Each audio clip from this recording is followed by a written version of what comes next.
الحمد لله وكفى وسلام على عباده الذين اصطفى أما بعد أعوذ بالله من الشيطان الرجيم بسم الله الرحمن الرحيم لقد كان لكم في رسول الله أسوة حسنة صدق الله مولانا العلي العظيم اللهم صل على سيدنا ونبينا مولانا محمد وعلى آل سيدنا ونبينا مولانا محمد وبارك وسلم يا رب صل وسلم دائما أبدا على حبيبك خير الخلق كلهم. حضرات گرامی، بزرگان محترم، برادران عزیز، انسان کا تعلق تین زمانوں سے ہوتا ہے: ماضی، حال اور مستقبل.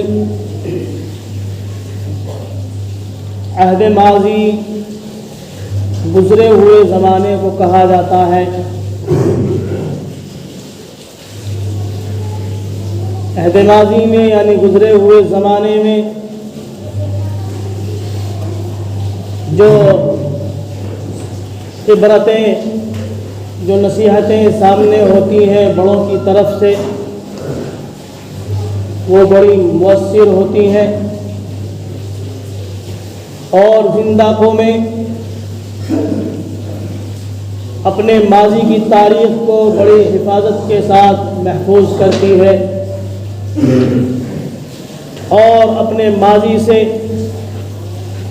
حال اور مستقبل یعنی موجودہ اور آئندہ زمانے کے لیے لائحہ عمل تیار کرتی ہے. بزرگوں اور بھائیوں، جناب رسول اللہ صلی اللہ علیہ وسلم سے متعلق جتنے واقعات مشہور ہوئے ہیں اور بیان کیے گئے ہیں، آپ صلی اللہ علیہ وسلم سے زیادہ مشہور اور واقعات کسی بڑی سے بڑی شخصیت کے نہیں ہیں، بلکہ جناب رسول اللہ صلی اللہ علیہ وسلم کے بارے میں سب سے زیادہ لکھا، سنا اور پڑھا گیا ہے. آپ صلی اللہ علیہ وسلم کی ذات گرامی ایسی ہے کہ آپ کی ذات اقدس سے متعلق سب سے زیادہ لکھا گیا ہے، پڑھا گیا ہے اور سنا گیا ہے. ہم لوگ سب سنتے چلے آ رہے ہیں. آپ صلی اللہ علیہ وسلم کا سب سے بڑا مشن کیا تھا؟ آپ صلی اللہ علیہ وسلم کا سب سے بڑا مشن اور سب سے بڑا مقصد خالق اور مخلوق کے رشتے کو جوڑنا تھا کہ انسان کا اپنے خالق سے جو رشتہ ٹوٹ گیا ہے اس کو پھر سے جوڑا جائے. یہ سب سے بڑا مشن جناب رسول اللہ صلی اللہ علیہ وسلم کا تھا. امیر و غریب، حاکم اور محکوم، تجارت اور ملازم، ہر کسی کو اپنی سیرت بنانے میں جناب رسول اللہ صلی اللہ علیہ وسلم کی سیرت پر عمل کرنا اور آپ کی سیرت کو اپنی زندگی کا اندر داخل کرنا کافی ہے. امیر و غریب سے متعلق، حاکم اور محکوم سے متعلق، تاجر اور ملازمین سے متعلق آپ صلی اللہ علیہ وسلم کی سیرت، آپ کی تعلیمات موجود ہیں، آپ کی سوانح کے اندر موجود ہیں. بزرگوں اور بھائیوں، نبوت کے بعد حضور اقدس صلی اللہ علیہ وسلم کی دو زندگیاں ہیں. ایک مکہ مکرمہ کی، دوسری مدینہ منورہ کی. اور ان دونوں جو ہے دور میں اس کے نقشے میں بڑا تفاوت ہے، مختلف زندگی ہے۔ مکی زندگی کو اٹھا کر دیکھا جائے تو مجبوری اور مظلومیت کی زندگی ہے کہ اس موقع پر کھل کر جو ہے نماز بھی نہیں پڑھ سکتے تھے، اور جناب رسول اللہ صلی اللہ علیہ وسلم کو، آپ کے جانثار صحابہ کو کفار مکہ نے وہ اذیتیں پہنچائی، وہ تکلیفیں پہنچائی جن کا اندازہ ہم اور آپ نہیں کر سکتے۔ اتنی سخت تکالیف اور مصیبتوں سے گزرنا پڑا، لیکن اس سب کے باوجود بھی جناب رسول اللہ صلی اللہ علیہ وسلم نے اور حضرات صحابہ کرام رضوان اللہ علیہم اجمعین نے اپنے مشن کو نہیں چھوڑا، اپنے مشن اور مقصد پر قائم رہے، پریشانیاں جو ہیں جھیلی۔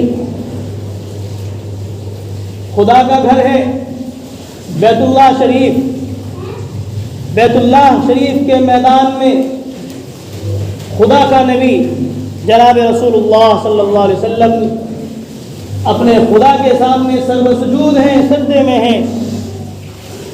کفار مکہ کے اوباش آتے ہیں اور آپ صلی اللہ علیہ وسلم کے اوپر اونٹ کی اوجڑی اور دوسری غلاظتیں ڈال دیتے ہیں، جس سے آپ صلی اللہ علیہ وسلم کی پشت دب جاتی ہے۔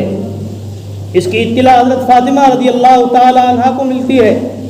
حضرت فاطمہ رضی اللہ تعالی عنہ آتی ہیں اور اس غلاظت کو، اس اونٹ کی اوجڑی کو آپ صلی اللہ علیہ وسلم کے اوپر سے ہٹاتی ہیں، پھر آپ صلی اللہ علیہ وسلم سجدے سے اٹھتے ہیں۔ یہ مکی زندگی کی مجبوری اور مظلومیت کی زندگی کی تاریخ۔ طائف کا واقعہ آپ حضرات کے سامنے ہے، آپ نے سنا ہوگا۔ طائف سے متعلق خود جناب رسول اللہ صلی اللہ علیہ وسلم نے فرمایا، آپ فرمایا کرتے تھے کہ طائف کا وہ دن اتنا سخت تھا، اتنا سخت تھا کہ اتنا سخت جو ہے کوئی دن جو ہے مجھ پر نہیں گزرا۔ آپ صلی اللہ علیہ وسلم مکہ مکرمہ سے طائف روانہ ہوئے، یہ خیال کرتے ہوئے کہ طائف میں جو امیر اور بااثر لوگ، سمجھدار لوگ ہیں، ہو سکتا ہے وہ جو ہے میری بات سن لیں اور راہ راست پر آ جائیں، اس سے جو ہے اسلام کو جو ہے تقویت ملے گی، بڑا فائدہ ہوگا۔ اس مقصد اور اس مشن اور اس خیال سے آپ صلی اللہ علیہ وسلم وہاں تشریف لے گئے، لیکن سب سے پہلے طائف کے امیروں نے، رؤساء نے آپ صلی اللہ علیہ وسلم کا مذاق اڑایا، اور پھر لچے اور لفنگوں کو آپ صلی اللہ علیہ وسلم کے پیچھے لگا دیا۔ وہ آپ صلی اللہ علیہ وسلم پر نعوذ باللہ جو ہے پتھراؤ کر رہے تھے، پتھراؤ کر رہے تھے۔ آپ صلی اللہ علیہ وسلم لہو لہان تھے، خون جاری تھا بدن کے مختلف حصوں سے۔ تھک ہار کر آپ صلی اللہ علیہ وسلم ایک جگہ پر بیٹھ گئے، اور لچوں اور لفنگوں نے آپ صلی اللہ علیہ وسلم کو بیٹھنے بھی نہیں دیا، اور آپ صلی اللہ علیہ وسلم کو وہاں سے کھڑا کیا۔ آپ صلی اللہ علیہ وسلم وہاں سے کھڑے ہوئے اور بہت ہی پریشانی کے عالم میں قریب کے ایک باغ میں آپ صلی اللہ علیہ وسلم نے پناہ لی۔ اس موقع پر آپ صلی اللہ علیہ وسلم کے دونوں جوتے خون سے جو ہے بھرے ہوئے تھے۔ اتنی اذیتیں اور تکلیفیں جناب رسول اللہ صلی اللہ علیہ وسلم کو اور آپ کے صحابہ کرام کو دی گئی ہیں، لیکن جس مشن اور مقصد کو لے کر کھڑے ہوئے تھے، اس مشن اور مقصد سے ایک انچ بھی جو ہے جناب رسول اللہ صلی اللہ علیہ وسلم پیچھے نہیں ہٹے، صحابہ کرام پیچھے نہیں ہٹے، بلکہ جو ہے آگے ہی بڑھتے چلے گئے۔ بزرگوں اور بھائیوں، آپ صلی اللہ علیہ وسلم کی دو زندگیاں ہیں، مکی اور مدنی۔ مکی زندگی سے متعلق دو باتیں جو ہیں آپ حضرات کی خدمت میں عرض کرنی ہے، بڑی قیمتی باتیں ہیں۔ یہ چند باتیں آپ حضرات کے سامنے رکھ کر انہی دو باتوں کی طرف جو ہے مجھے متوجہ کرنا ہے۔ وہ باتیں یہ ہیں کہ آپ صلی اللہ علیہ وسلم کی آپ حضرات نے مکی زندگی کے بارے میں سنا کہ مکی زندگی بڑے پریشانیوں اور مصیبت کی زندگی تھی، مظلومیت کی زندگی تھی۔ کفار مکہ نے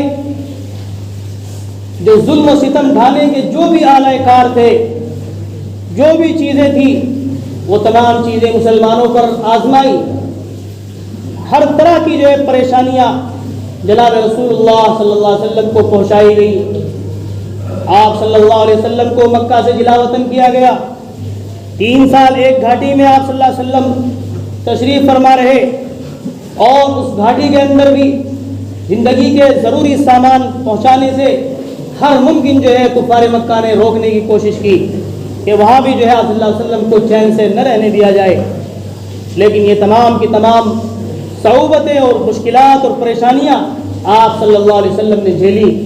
لیکن ہمارے سامنے یہ بات ہے کہ آپ صلی اللہ علیہ وسلم نے، آپ صلی اللہ علیہ وسلم کے صحابہ کرام جو ہے تھوڑے سے بھی جو ہے اپنے مشن سے پیچھے نہیں ہٹے، کلمہ توحید سے پیچھے نہیں ہٹے، ایمان پر قائم اور دائم رہے، اپنا ایمان کو جو ہے اور اضافہ، اپنے ایمان کے اندر اضافہ کرتے رہے۔ تو اگر ہمارے سامنے اسلام کے نام پر تشدد کیا جائے، شدائد کے پہاڑ توڑے جائیں، تو اس موقع پر ہمیں صبر سے جو ہے کام لینا ہے، ہمیں اسلام کا دامن قطعاً جو ہے نہیں چھوڑنا ہے۔ ہمیں آپ صلی اللہ علیہ وسلم کی مکی زندگی دیکھنی ہے کہ آپ صلی اللہ علیہ وسلم کو مکی زندگی میں کس طرح ستایا گیا، پریشان کیا گیا۔ ہمیں اپنے ایمان پر جمے رہنا ہے، اپنے ایمان کا جو سودا نہیں کرنا ہے کہ ساری زندگی آپ صلی اللہ علیہ وسلم کا نام لیں، آپ کے نام پر مٹھائیاں کھائیں، اور پھر جو ہے ذرا سی جو ہے سختی آئے اور پھر اسلام اس کو خیر آباد کہنے کے لیے تیار ہو جائے۔ ایسا ہرگز نہیں ہونے دینا ہے۔ ہمیں آپ صلی اللہ علیہ وسلم کی مکی زندگی پر نظر رکھنی ہے۔ دوسری بات یہ ہے کہ آپ صلی اللہ علیہ وسلم کو، صحابہ کرام کو مکی زندگی میں طرح طرح کی تکلیفیں دی گئی، پریشان کیا گیا، لیکن کبھی آپ صلی اللہ علیہ وسلم نے، آپ کے صحابہ کرام نے آنسو نہیں بہائے۔